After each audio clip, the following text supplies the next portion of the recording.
بسم اللہ الرحمن الرحیم. السلام علیکم. جی اے بھٹو. آج 18 اکتوبر ہے اور ہم 18 اکتوبر 2007 کو یاد کر رہے ہیں جب شہید محترمہ بے نظیر بھٹو پاکستان واپس آئی تھی ایک امید کے ساتھ. وہ اس ملک کے غریب عوام کی آواز تھی. انہوں نے انتہا پسندوں اور دہشت گردوں کا مقابلہ عامر کا مقابلہ کرتے ہوئے شہادت قبول کی اور 18 اکتوبر 2007 پہ جو واقعہ اسی جگہ پہ ہوا تھا جہاں شہید محترمہ بے نظیر بھٹو کے قافلے پہ خودکش حملہ ہوا اور پاکستان پیپلز پارٹی کے کارکن شہید ہوئے، مگر شہید محترمہ بے نظیر بھٹو ان دہشت گردوں سے، ان انتہا پسندوں سے، ان کے سہولت کاروں سے نہیں ڈری. وہ جھکی نہیں، وہ پیچھے نہیں ہٹی، اپنی جد و جہد جاری رکھی اور 27 دسمبر 2007 کو شہید ہوئی. پاکستان پیپلز پارٹی آج بھی شہید محترمہ بے نظیر بھٹو کا مشن کو، فلسفہ کو، سیاست کو آگے لے کے چل رہی ہے. اسی سلسلے میں آج پاکستان پیپلز پارٹی کی سینٹرل ایگزیکٹو کمیٹی کا اجلاس ہو رہا ہے جہاں ہم ملک کے جو سیاسی صورتحال ہے اس پہ تبصرہ ہوگا. اور آپ کو جیسے معلوم ہے کہ اس وقت جو ہمارے ہمسائے ملک میں کے ساتھ سلسلہ چل رہا ہے اس کے بارے میں پاکستان پیپلز پارٹی بھی غور کریں گے.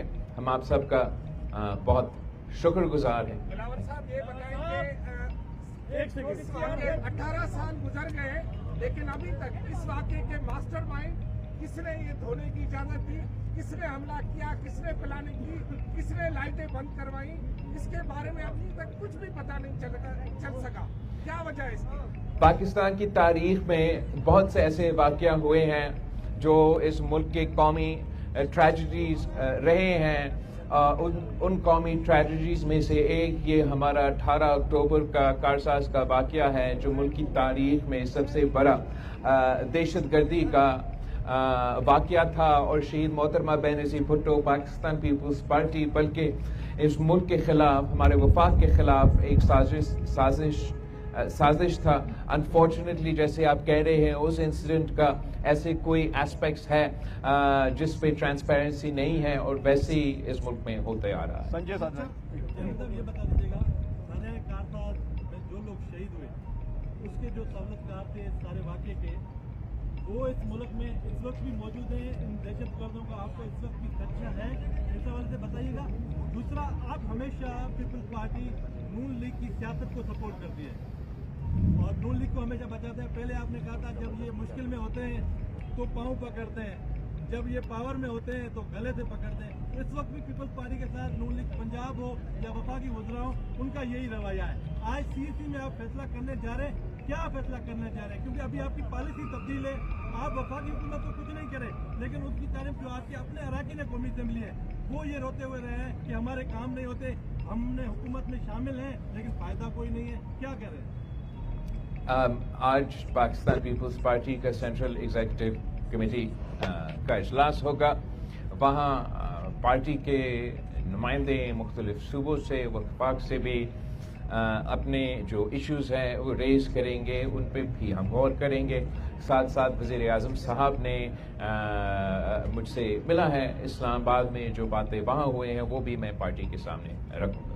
وقاص باقی اچھا، وزیر اعظم سے شہباز شریف سے آپ کی ملاقات ہے، خاص طور پہ ہمارے پاس اس وقت سندھ میں PIDCL کا ایشو ہے جو متحدہ قومی موومنٹ سے وزیر اعظم کی ملاقات ہے، اس میں ان کا PIDCL کا برقرار رکھا جائے گا اور سندھ حکومت کے اعتراضات تسلیم نہیں. پیپلز پارٹی یا سندھ حکومت اس سلسلے میں کیا کہتی ہے؟ جہاں تک اس قسم کے اسپیسیفکس ہے، یہ ایشوز پاکستان پیپلز پارٹی بھی وفاق کے ساتھ ریز کرتے رہے ہیں اور I'm sure کہ سندھ حکومت کا جو اعتراضات ہیں وہ ریز کرتے رہیں گے. ہم خوش ہوں گے کہ کراچی پہ کام کے لیے کام کیا جائے. ہمارا تو مطالبہ رہا ہے وفاقی حکومت سے مختلف اسکیمز کے حوالے سے, کراچی کے پانی کے ایشوز کے حوالے سے, جو بھی کام ہو وہ ضرور آئینی طریقے سے اور 18ویں ترمیم کے مطابق ہونا چاہیے. اس کے علاوہ تو پاکستان پیپلز پارٹی تو بہت خوش ہوں گے اگر وزیر اعظم صاحب چاہے گا کہ مزید کام کرے صوبہ سندھ میں. بلاول صاحب, آپ نے اس دن بڑے خوشی کا اظہار کیا تھا, خاص طور پہ جو وزیر اعظم معاہدے میں وہاں شرکت کرنے گئے تھے, اور یہ خدشے کا اظہار بھی کیا تھا کہ اللہ کرے اس پہ عمل ہو اور خلاف ورزی نہ ہو. اب دیکھا جا رہا ہے کہ روزانہ کے بنیاد پہ ایک بار پھر جو ہے فلسطینی لوگ 10, 15, 20 اسرائیلی فوج جو ہے وہ قتل کر رہی ہے, تو وہ بھی تو انسانی خون بہہ رہا ہے معاہدے کے باوجود. اس پر آپ کیا کہیں؟ ہم غور سے فالو کر رہے ہیں جو صورتحال ہے مڈل ایسٹ میں. ابھی بھی ہم سمجھتے ہیں کہ جو یہ پروگریس ہوا ہے یہ بہت بڑا کامیابی ہے, اور جس انداز میں اور جس طریقے سے آپ سب نے 2 سال سے غزہ میں جو جینوسائیڈ ہو رہا ہے وہ ہمارے آنکھوں کے سامنے گزرا ہے, تو وہی جو پہلے کہا تھا وہی خدشات ہے. امید تو ہیں اور ہم امید تو رکھتے ہیں, لیکن ماضی کو بھی اور ان کے تاریخ کو بھی غور کرتے ہیں. تھینک یو, بہت شکریہ.